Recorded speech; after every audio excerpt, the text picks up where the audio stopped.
everybody, thank you for tuning in. I'm gonna be honest, I am so surprised I made it back to do this thing again, but I'm really committed. Promise, I'm really committed because this information is just not out there, and the information that is out there, not that it's incorrect, because everything's just perspective and everything is good for somebody, just not everybody. I'm going to give you my professional perspective with the amount of years and time that I have invested into this. So welcome back to Dosed.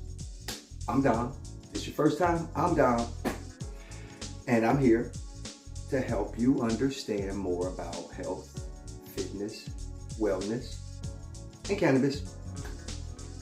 Today we won't talk about cannabis, just about health and wellness. Sorry if I disappointed anybody, but tune in for another one. Anyway, we are going to talk about today what I believe to be the top 6 things that are absolutely necessary in order for us to get our fat loss, weight loss, fitness journey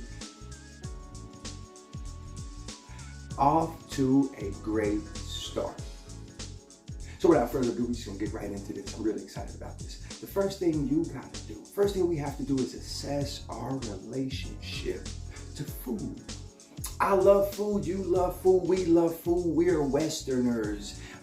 Everything about our culture is entangled with food. We have tons of celebrations and holidays where food and alcohol are as much a part of that celebration as that celebration. So how do we deal with living a life where we have those celebrations? How do we see foods? What's food for? How do we view foods? What's their purpose? What do they mean to us? Are we emotional eaters? Are we social eaters? What are our triggers? These are the types of things that we really want to tackle firsthand, because oftentimes I can get a person going and starting, and we're going to get great results. And they get to the scale and they see how well they've done, and the first thing they do is go have a celebration. And I don't disagree. The celebration is necessary, but how we celebrate is where the problem comes in. What are our triggers? Because if we have triggers that are directly related or connected to the celebration, then maybe we should choose another celebration. Maybe we should meditate or go for another walk versus go out in a new outfit and show off, because that's going to lead to other things. We also want to address our social group, our support system, the people that we are around, because when you go with your friends or your families and you're celebrating, they oftentimes are the ones that have the strongest influence on us. Our peers have the strongest influence on us, and they have for so many decades in our life. Let's be honest, their opinions matter. Even when, they're trying to convince us to do something that doesn't exactly agree with the goal that we have in mind. You got to cut them a break. They are your friends, and they really just want you to have the good time that you've always had with them. But let them know I'm on a new journey and that's something I can't do, or maybe you just shouldn't go. And yeah, some of our friends do get disappointed in us when we can't go on those celebrations, but again, you have to assess your relationship to food. If you are an emotional eater, what I honestly believe is we need to narrow those emotions down, because when we're happy, and I've seen extremely happy people shop all day long like Christmas time. They shop from morning to night, and the one thing they don't do is get hungry. They don't eat. They bypass everything, or they stop, grab Auntie Annie's, what's those things, pretzel, and boom, right back onto the next store, or right back to the car, truck to put some bags away to go do it again. So are we emotional eaters? Are we social eaters? Or are we just eaters? Another thing I like to remind myself, and I like to remind others, is that we are always in a state of emotion. So it's always good to assess your emotional state. How do I feel at this time? Because that definitely affects what you do this next moment. Now we're getting into our triggers. So assessing our emotions if we're emotional eaters, if we're social eaters, checking our social surroundings and our support system to see if it's conducive to the goal that we have in mind. If we're celebratory eaters, because we're Americans, we got lots of reasons to celebrate, then can I change the foods that I celebrate with? You know, I noticed in the last 20 years or so, a lot of households don't do Christmas the same. Instead of having this huge elaborate Christmas dinner, which is very similar to the one you have for Thanksgiving, which gave you itis on that day, and then, okay? So now they tend to have tacos and pizzas and salad bars and all these more creative things, themed, not necessarily healthy, but themed table spreads, themed table spreads, you know? So can we adjust what we're eating? And if you can't adjust it and you're going around your family members and everything, can you bring your food with them? Can they provide? Are they willing to provide something that's tailored specifically to your goal? Being a bodybuilder for all that time, I'm very stubborn. As you can see, if I wasn't stubborn, you would have known me sooner. So if you're not going to put something on that spread for me, don't expect me to come through your door. That's that. Because I'm not very good at looking at this food and walking away from it. There, I said it. No, you're supposed to have the utmost discipline. Discipline is something I work on every day, the same as everybody else. I practice on a daily basis. Sometimes I'm more, sometimes I'm less. There's the facts. So, now that we've addressed our celebratory, our social, our emotional eating issues or habits, now we got to bring those into line so that they can work for us, not work against us. Next, we have to get into our relationship with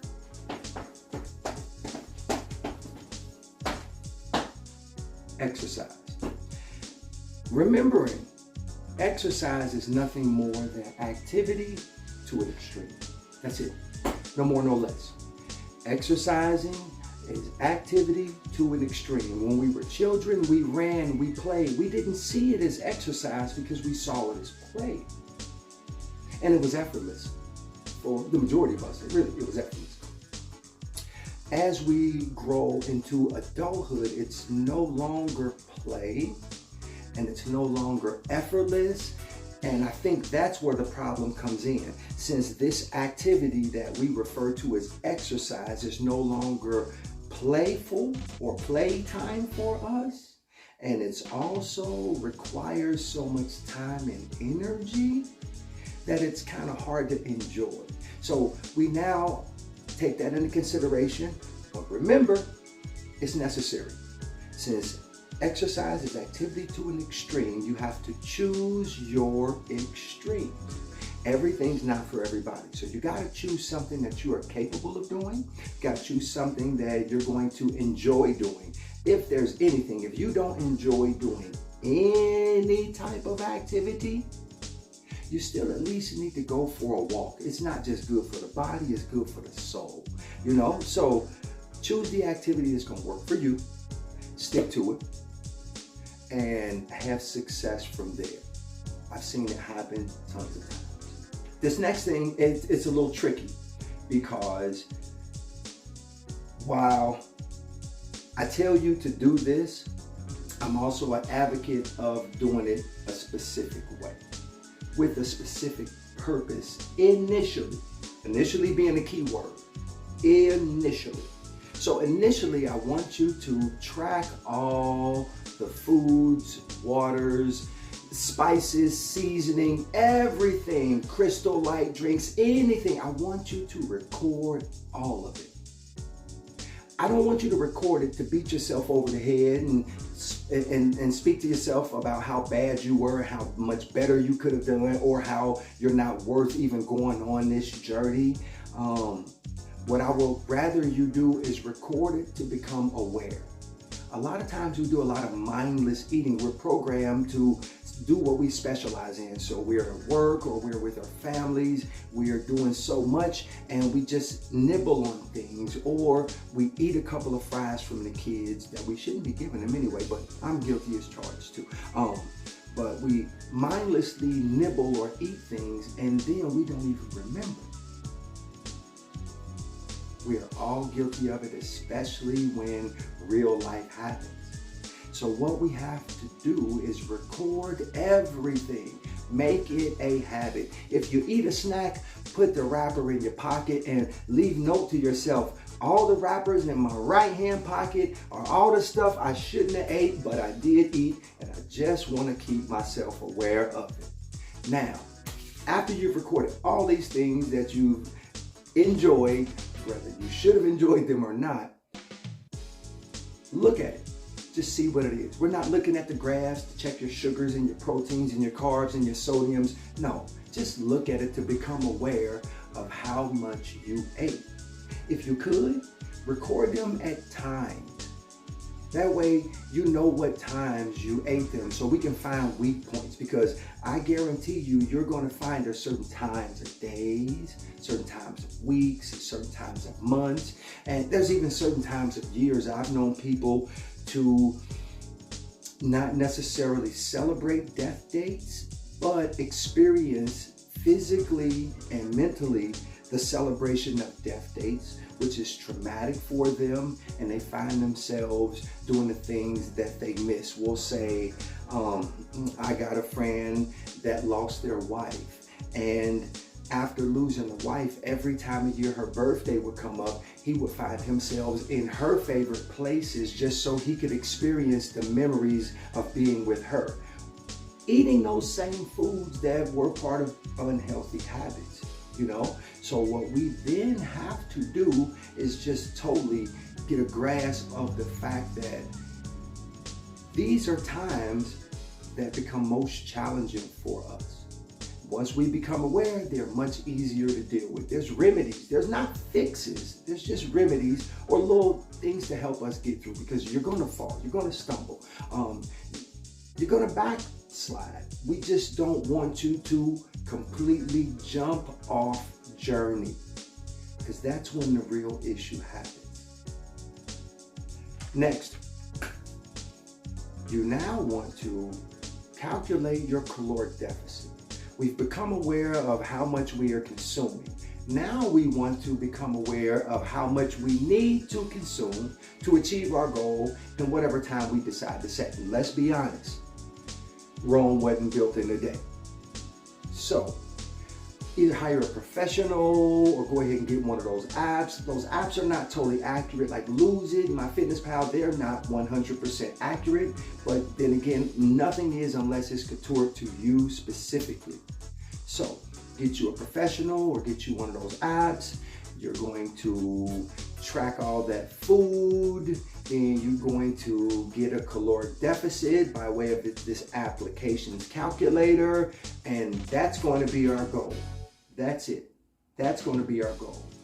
Once we do this with the inclusion of a physical program, this is going to guarantee some results.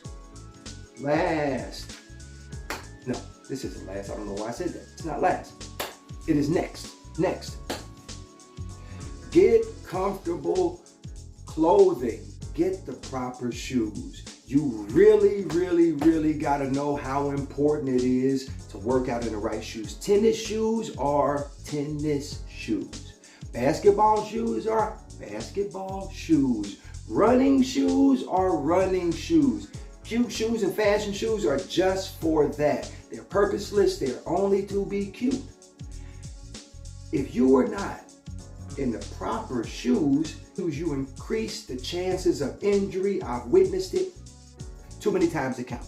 So make sure you got the proper shoes for the program that you choose. Next, clothing, clothing, clothing. Make sure you are comfortable with your clothing. I like to call mine super suits. You know, every time you see me, I'm in myself a super suit. I love my super suits. I couldn't care less what anybody else thinks about them. They motivate me in the gym. So make sure you got on good shoes and comfortable clothes, because there's nothing worse than having a breeze blow up your back because your clothes aren't the way you actually prefer them to fit, because you didn't feel like running out, or if you can't go out and get these things, don't let that stop you. I totally get that. But plan ahead and go ahead and take care of all these things, and you'll have a more successful start to your fat loss fitness program. Now, last but not least, and this is the most important, last but not least, you gotta remember this is going to take some time. You have to accept. Acceptance is the key.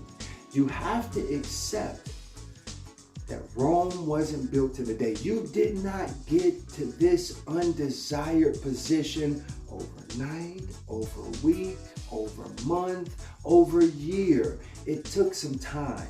So we can only hope, or we can only give, or we can only dedicate an equal amount of time that it took to get us to this undesired position. Let me say this again. How can we expect something that takes us a great amount of time to take even less time to undo? I explained the way that calories and carbohydrates work in the body on that very first episode. So you have to accept that if it took you a year to push yourself to this undesired position, let's at least give 2 years before we totally expect to have undone everything that we did, both physical and mental, right? So Rome wasn't built in a day. It also wasn't destroyed in a day. Real simple, right?